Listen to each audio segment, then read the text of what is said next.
राम मंदिर से नासा पे चढ़ के जाया जा सकता है क्या? इसरो में बैठा जा सकता है क्या? रिसर्च हो सकती है क्या? डॉक्टर मंदिर से बन सकते हैं क्या? किताबें, कंटेंट और अनुसंधान मंदिर से हो सकते हैं क्या? मुद्दा यहाँ पर है, खामोश लोग भी गुनाहगार कहलाएंगे जब वक्त के तराजू में तोले जाएंगे। बीजेपी ही सरकार को क्यों सरकारी कर्मचारी विरोधी दिखता है? क्यों सरकारी कर्मचारी को वो दुश्मन समझते हैं? मैं उनसे ये प्रश्न करना चाहती हूँ, क्या सरकारी कर्मचारी देश का नागरिक है या नहीं है? कि यकीन जो दिलाते हैं ना कि बेटी पढ़ाओ बेटी बचाओ, वास्तविक तौर पर देखिए आप मणिपुर की घटना पर कोई सवाल नहीं।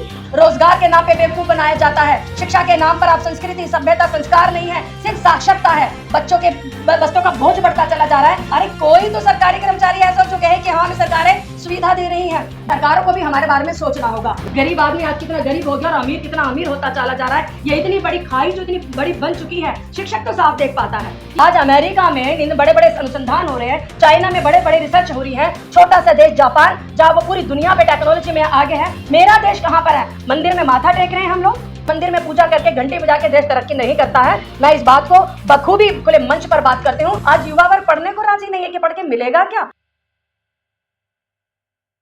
अभी आपकी स्क्रीन पर एक वीडियो दिखाई दे रही है जिसमें एक महिला लाखों लोगों को संबोधित कर रही है।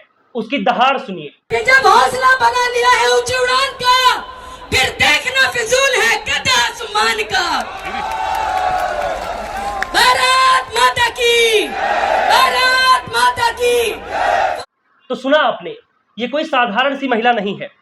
सरकारी अध्यापकों की नेता, सरकारी कर्मचारियों के यूनियन की वाइस प्रेसिडेंट, ओपीएस आंदोलन की अगुवाई करने वाली, दिल्ली की हैप्पीनेस कैलकुलम की टीम जो थी तैयार की गई थी उसमें राइटर, सिंगापुर में जाकर ट्रेनिंग लेने वाली ताकि पढ़ाई बेहतर हो सके, हमारे देश में बच्चों का जो भविष्य है वो संवारा जा सके, घर घर जाकर स्कूल की बात करने वाली, बच्चों को चलाने वाली, बच्चों को पढ़ाने वाली, और यूट्यूब पर ललिता की पाठशाला नाम से यूट्यूब चैनल चलाने वाली ललिता अध्यापक मैम, आपका बहुत बहुत स्वागत है हमारे चैनल पर। जी नमस्कार। हम जब ग्राउंड पर होते हैं तो हमारा सबसे पहले हम दर्शकों को ये बता दें कि हम आपके पास क्यों आए हैं। जब हम ग्राउंड पर होते हैं तो जब हम सरकारी कर्मचारियों से बातचीत करते हैं तो उस दौरान जैसे हम उनसे कोई सवाल पूछते हैं तो वो कतरा के इधर उधर निकल जाते हो, कहते भैया मैं सरकारी कर्मचारी हूँ। अब उनकी बात अगर हम उनसे ना पूछे तो किससे पूछे? तो ये हमने जब सर्च किया, तलाशा कि किसके पास जाएं, तो फिर हमें आपका नाम मिला, क्योंकि आप सरकारी कर्मचारियों की जितनी भी समस्याएं हैं वो लगातार उठा रही हैं। तो वैसे में मैं ये जानना चाहता हूं कि जो बात सरकारी कर्मचारी हमारे कैमरे पर नहीं बोल पाते हैं वो आपके माध्यम से उनकी जो भी बातें हैं वो जनता तक पहुंचे। तो सबसे पहले मैं ये चाहता हूं कि जो समस्याएं हैं वहां से शुरुआत करते हैं। सबसे पहले तो मैं उन लोगों को जवाब देना चाहूंगी जो अपनी समस्याओं को उजागर नहीं करते हैं कि खामोश लोग भी गुनाहगार कहलाएंगे जब वक्त के तराजू में तोले जाएंगे। सरकारी कर्मचारियों की हम बात करें तो देखिए, देश को चलाने वाले तीन एक मजबूत स्तंभ हैं। सबसे पहले हमारा चिकित्सक, रक्षक और शिक्षक। शिक्षक है जो रक्षक, चिकित्सक सबको बनाता है। हम लोग देश को चलाने वाले हैं। विपत्ति काल में कोई भी अगर देश पर आपत्ति आती है तो सबसे पहले आगे खड़े होते हैं, चाहे वो कोरोना की बात की जाए या देश का महाकुंभ जो अब हमारा इलेक्शन का दिन आया है, जिसमें हम उन लोगों को चुनेंगे जो हमारे रक्षा करेंगे, जो हमारे अधिकारों की रक्षा करेंगे और हमारे हक अधिकारों की बात करेंगे। राजनीति का उद्देश्य मात्र इतना ही होता है कि देश के अर्थ को, यानी कि धन का उपयोग, सदुपयोग और उसकी सुरक्षा की जाए। वो कितनी हो रही है आप लोग बखूबी जानते हैं, किस प्रकार से देश को लूटा जा रहा है, किस प्रकार देश का पैसा विदेशों में पहुंच जाता है, किस प्रकार बॉन्ड के तरीके से और अन्य तरीकों से। लेकिन तीन रक्षक, शिक्षक और चिकित्सक को भविष्य जो है वो बिल्कुल अंधकार में है। हमारी एक सबसे बड़ी मांग है कि हमें हमारी पुरानी पेंशन दी जाए। मान्यवर, मैं आपको ये बता दूं कि जिनको हम चुनते हैं वो समाज सेवी हैं, हमारे हक अधिकार की बात करने के लिए बनते हैं। लेकिन देखिए दुखद घटना, एक बार जीतेगा एक सांसद तो एक पेंशन लेगा, 2 बार जीतेगा तो 2 पेंशन लेगा और 8-8, 9-9 बार जीतने के बाद वो 10-10 पेंशन ले रहे हैं। ये किस हक और किस अधिकार से ले रहे हैं? एक सरकारी कर्मचारी पूरा जीवन पूरी निष्ठा के साथ, ईमानदारी के साथ, कर्तव्य परायण के साथ देश की सेवा करता है, देश की बुनियाद रखता है। आज इलेक्शन की ड्यूटी की आप बात करिए, बेलों की बात करिए, जनगणना की बात कीजिए, मतदान कराइए, मतदान गणना कीजिए, कौन करेगा? सरकारी कर्मचारी। सबसे ज़्यादा विश्वसनीय है, सबसे ज़्यादा रिलायबल है, समय पे पहुंचने वाला है। ट्रेनिंग शुरू हो चुकी है, यहाँ से लेकर 40-40 किलोमीटर पर ट्रेनिंग होती है। सरकारी कर्मचारी बिना किसी शिकायत के जाता है। देखिए, आज़ादी से पहले भी पुरानी पेंशन बहाल होती रही, अंग्रेजों के समय में भी पेंशन मिलती रही, कांग्रेस की सरकार जब तक रही पुरानी पेंशन हमें मिलती रही, लेकिन जैसे अटल साहब आए 2003 में तो उन्होंने कह दिया कि आर्थिक व्यवस्था चरमरा रही है सरकारी कर्मचारी को पेंशन देने में, और हम सरकारी कर्मचारियों की पेंशन बंद कर दी गई। हमारी कोई आर्थिक सुरक्षा नहीं, बुढ़ापे का एकमात्र सहारा, एक लाठी हमारी पुरानी पेंशन जो कि बंद कर दी गई है। इसके लिए पूरा सरकारी कर्मचारी बहुत परेशान है, दुखी है, निंदा करता है और सरकारों को चेतावनी भी देता है। हम बार बार कह रहे हैं पूरे देश में एक दावानल बन चुका है कि पुरानी पेंशन बहाल करो। हाल ही में हमने देखा है कि जहां कांग्रेस सरकार आई, हिमाचल में आई, पंजाब में आई, तो उन्होंने पुरानी पेंशन को बहाल कराया। लेकिन बीजेपी ही सरकार को क्यों सरकारी कर्मचारी विरोधी दिखता है, क्यों सरकारी कर्मचारी को वो दुश्मन समझते हैं? मैं उनसे ये प्रश्न करना चाहती हूँ, क्या सरकारी कर्मचारी देश का नागरिक है या नहीं है? क्या सरकारी कर्मचारी के बिना देश चल सकता है? क्या सरकारी कर्मचारी के बिना इलेक्शन करवा सकते हैं? आज स्वास्थ्य की जिम्मेदारी डॉक्टर लेके रखता है। आप देखिए, इतनी पढ़ाई पढ़ने के बाद जब सरकारी कर्मचारी वो डॉक्टर बनता है, सुबह से लेकर रात से लेकर सुबह, कोई उसका समय नहीं है देश को स्वास्थ्य देता है। सबसे बड़ी बात, अगर अर्थ की इतनी ही चिंता है तो नेताओं की भी पेंशन बंद होनी चाहिए। हम तो बार बार कह रहे हैं कि उनका कोई हक नहीं, कोई अधिकार नहीं है। आप 8-8 पेंशन डकार रहे हो, शर्म आनी चाहिए। हमने सारे सांसदों को चिट्ठी लिख कर दिया, टोकरा भर भर कर हम चिट्ठी लेकर गए। हमने घंटी बजाओ पूरे देश में कार्यक्रम किया, घंटी बजाए, उनको बुलाया, उनको चिताया कि आप बताइए किस हक अधिकार से इतनी सुविधाएं लेते हैं और किस अधिकार से आप पेंशन लेते हैं। पहले तो आप हमें ये बताइए, और क्यों हमारी पेंशन रोकी गई? आप लेते हैं, हमें कोई एतराज नहीं है, लेकिन सरकारी कर्मचारी को पेंशन क्यों नहीं दे रहे? अच्छा, चुनाव के वक्त मैंने देखा है कि जो कर्मचारी मान लीजिए किसी कारणवश अगर ड्यूटी नहीं लगवाना चाह रहे हैं, तब भी उन्हें जबरदस्ती जाना पड़ता है। तो कोई सुनवाई नहीं जी होती। बिल्कुल, तो कहती हूँ मैं कि नहीं मजा आप जीने में, अरे मार दो गोली सीने में।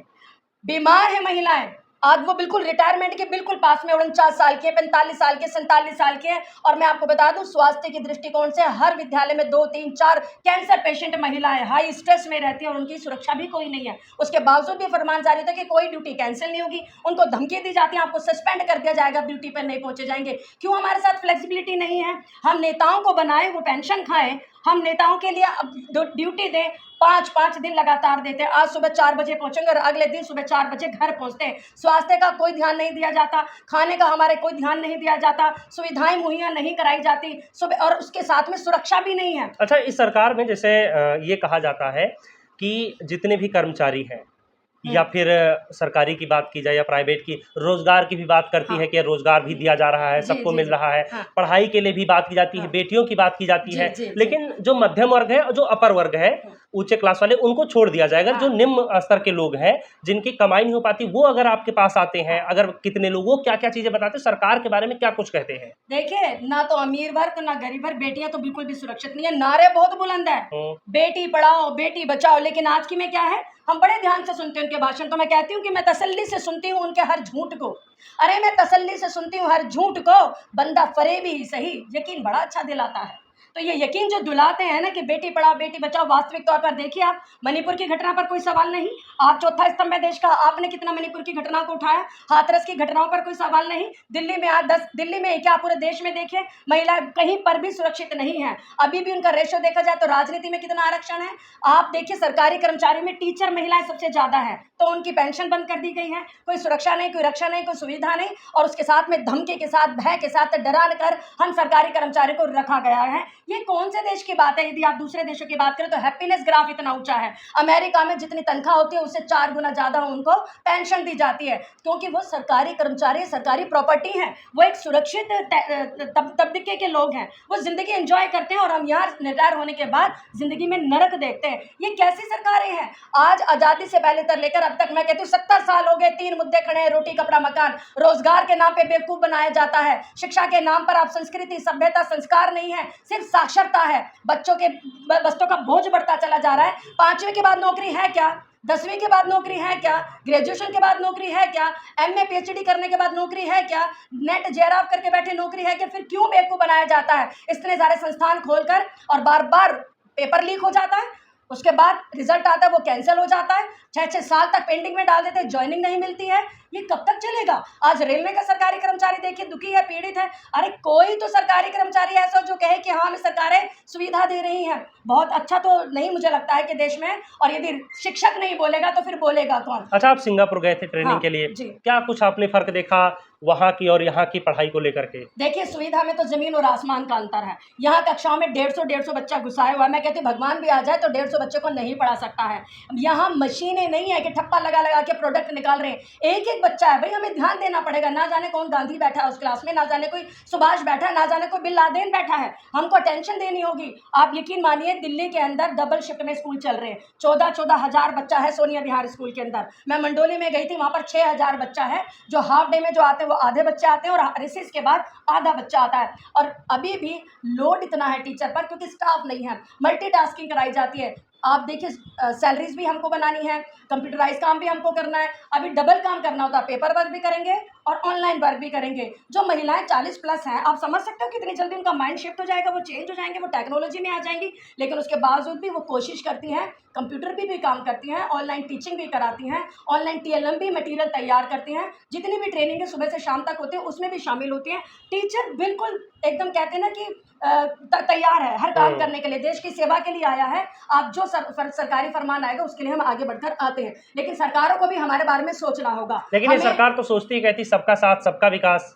हाँ, बहुत बढ़िया। मैंने क्या कहा आपको, वादा बड़ा अच्छा दिलाता है, यकीन बड़ा अच्छा दिलाता है, सरकारों की नीति है। और मैं बार बार ये कह रही हूँ, ना रोको आगे बढ़ने दो, ना टोको लब को कहने दो।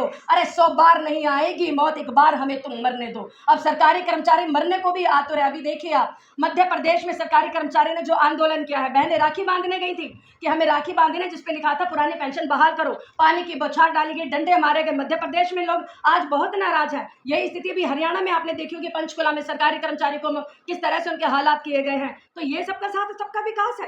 सरकारी कर्मचारी को गले को एक भींच कर रखते हो, अब आवाज ना निकलने पाए धमकियां देते हो अब सस्पेंड करने की। लेकिन अब वक्त आ गया है, सरकारी कर्मचारी चुप नहीं बैठेगा। कहते हैं ना कि जब अति होती है तो सैलाब तो आता है। अच्छा, एक ऐड आपने भी देखा होगा कि मोदी जी ने वार रुकवा दी। हाँ, देखिए मैं बार बार आपको वही कह रही हूँ कि बातें तो बहुत हैं, कथनी और करनी में जब तक सरकारें चलती रहेंगी, ये सत्ता और कुर्सी का नशा उतरना चाहिए। देश के लोगों को सुविधा मिलनी चाहिए। गरीब आदमी आज कितना गरीब हो गया और अमीर कितना अमीर होता चला जा रहा है। ये इतनी बड़ी खाई जो इतनी बड़ी बन चुकी है, शिक्षक तो साफ देख पाता है कि ये हो क्या रहा है देश में। और मैं कहती हूँ हर पढ़ा लिखा वर्ग देख रहा है, सुप्रीम कोर्ट में भी देखा ही जा रहा है। चाहे वो तो शुक्र है चंद्रचूड़ साहब का कि वो आए हैं और स्थितियों को क्लियर किया है, वरना आज की स्थिति में जो हालात हैं कि किसी को बोलने भी नहीं दिया जाएगा। और हम तो हैं ही शिक्षक, और हम कहते हैं कि सोने की कलम ना लेंगे हम, दिल का दर्द लिखेंगे हम, और मजबूरी में ईमान बेचेंगे, इतने सस्ते नहीं हैं हम। सरकारी कर्मचारी कह रहा है कि लालिए कितनों को डालूंगा आप जेलों में। अच्छा, पढ़ा लिखा जो वर्ग है, हाँ। वो तो राम मंदिर से ही खुश है। बहुत सारे लोग ऐसे हैं कि और क्या चाहिए, राशन मिल रहा है। माइक थोड़ा सा ऊपर लीजिए मैम, नीचे चला जाइए। तो क्या कहेंगी इस पर? देखिए, राम मंदिर एक आस्था का मुद्दा है और इस देश में धर्म अफीम की तरह काम करता है। देश आस्था से चलेगा, देश संविधान से चलेगा, पहले ये तय कर लिया जाए। देश में संविधान को पढ़ाया नहीं जाता है, जगह जगह पर हमें आस्था एक अलग केंद्र है, उसे अलग रखा जाए, वो आत्मिक चेतना के लिए है। लेकिन शिक्षा जो है वो सुविधा के लिए है, देश की उन्नति तरक्की के लिए है। किसी राम मंदिर से नासा पे चढ़ के जाया जा सकता है क्या? इसरो में बैठा जा सकता है क्या? रिसर्च हो सकती है क्या? डॉक्टर मंदिर से बन सकते हैं क्या? किताबें, कंटेंट और अनुसंधान मंदिर से हो सकते हैं क्या? मुद्दा यहाँ पर है। आज अमेरिका में इन बड़े बड़े अनुसंधान हो रहे हैं, चाइना में बड़े बड़े रिसर्च हो रही है, छोटा सा देश जापान जहाँ वो पूरी दुनिया में टेक्नोलॉजी में आगे है, मेरा देश कहाँ पर है? मंदिर में माथा टेक रहे हैं हम लोग। ये जिस घेरे में हमको डाला जा रहा है, और ये मंदिर में पूजा करके घंटी बजा के देश तरक्की नहीं करता है। मैं इस बात को बखूबी खुले मंच पर बात करती हूँ। अगर आपको बनाना है, बड़े बड़े विद्यालय बनाइए, इतना युवा वर्ग, और मुझे गर्व है ये कहने में कि पूरे विश्व में मेरे देश जो है युवा वर्ग में अच्छा, सबसे तमाम सारे क्या नाम है कर्मचारियों को आप लीड करती हैं। मैं अगर एक शब्द में कहूँ कि उनकी सारी समस्याओं को निचोड़ कर एक जूस बनाकर अगर इस सरकार को पिलाना हो, तो वो जूस कैसा होगा? देखिए, सरकारी कर्मचारी को सबसे पहले सम्मान, पहली बात, दूसरा उसे सुरक्षा, और तीसरा उसकी रक्षा। आज सरकारी कर्मचारी को यूज एंड थ्रो कर रहे हैं हम लोग। 70 साल, 80 साल, 90 साल, नेता की कोई रिटायरमेंट एज नहीं है, उसकी सुविधाएं वहाँ पद से हटने के बाद भी बरकरार रहती हैं। आज सरकारी कर्मचारी को क्या मिलता है? टूटे फूटे पंखे, टूटी फूटी कुर्सियाँ, फाइलों में दबे हुए लोग। ये देश को चलाने वाले लोग हैं मान्यवर, इस बात को आप समझिए। देश को चलाने वाले, देश की बुनियाद रखने वाले और देश की रक्षा सुरक्षा करने वालों को यदि आप मान सम्मान सुरक्षा नहीं देंगे तो देश बहुत नीचे और खतरे में आ जाएगा। आज युवा वर्ग पढ़ने को राजी नहीं है कि पढ़ के मिलेगा क्या? देश में आप हालात देखें कितने नाजुक हैं। MA PhD करे हुए लोगों को रोजगार नहीं है। कब तक झूठे वादे करेंगे साहब कि नौकरियां दे रहे हैं? कुशलता दीजिए, गुरुकुल पद्धति पर लेकर आइए, बस्ते और किताबों में नहीं, हुनर सिखाइए, कौशल कौशल सिखाइए, बच्चों को 5वीं तक इतना निपुण कर दीजिए कि वो जो समाज में उतरे तो अपनी आजीविका कमा सके। 10वीं के बाद आए तो वो कुछ हुनर के साथ में हो, 12वीं कर सके तो उसे विश्वास हो कि मैं समाज में भूखा नहीं मरूंगा, और ग्रेजुएट MA करने के बाद कम से कम वो सम्मान से रोटी कमा सके। कुछ ऐसी सुविधा कीजिए, ऐसे अनुसंधान कीजिए, बड़ी बड़ी टीम आज बैठी हुई है जिनके पास ब्रेन है, उनका इस्तेमाल कीजिए। ये कुर्सी और सत्ता का नशा उतारिए, देश की वास्तविक धरातल पर भी हमें देखना होगा, और इसके लिए मैं जिम्मेदार ठहराती हूँ। देश के चौथा स्तंभ जो बड़ा विश्वसनीय था, आज ऐसी कवरेज नहीं दिखाते हैं। अभी आप देख रहे हैं फांगशुन वुगडू 17 साल से भूख हड़ताल पर बैठे हुए हैं, एक कवरेज उनकी नहीं है। जो एक अनुसंधान करने वाला व्यक्ति जिसने क्रांति लेकर आया, वो साइंस के एक, मैं कहती हूँ, पराकाष्ठा पर इतने विद्वान लोगों को कोई आप एक छोटा सा भी कवरेज नहीं दे सकते। ये वाकई उनकी में आवाज को नहीं बहुत उठा ही सकते। दर्दनाक है कि सोनम वांगचुक 20 दिन से अधिक हो गए हैं और वो भूख हड़ताल पर है, कुछ बिना खाए पिए। लेकिन अभी तक किसी भी सरकार या उनके किसी भी मंत्री की तरफ से कोई भी बयान, ऐसा लग रहा है कि जैसे मानो कोई सुन ही नहीं रहा, कुछ हो ही नहीं रहा है लद्दाख में। ये वाकई में बड़ा दर्दनाक है। तो फिलहाल सरकार को, जितने भी युवा हैं देश के, जो भविष्य कहे जाते हैं, और उन युवाओं को बेहतर भविष्य ताकि वो आने वाले समय में बना सके, इसके लिए सबसे ज़रूरी चीज़ है कलम की ताकत, यानी कि शिक्षा जो सबसे ज़्यादा ज़रूरी है, उसमें सुधार करना चाहिए। बहरहाल तमाम सारे लोग जो है इस सरकार में प्रदर्शन कर रहे हैं अपनी अपनी मांगों को लेकर के। सरकार को सुनना चाहिए, ऐसे ही मौन नहीं रहना चाहिए, नहीं तो समय बदलते देर नहीं लगती। फिलहाल इस वीडियो में दोस्तों इतना ही, बने रहिए आप हमारे साथ। नमस्कार।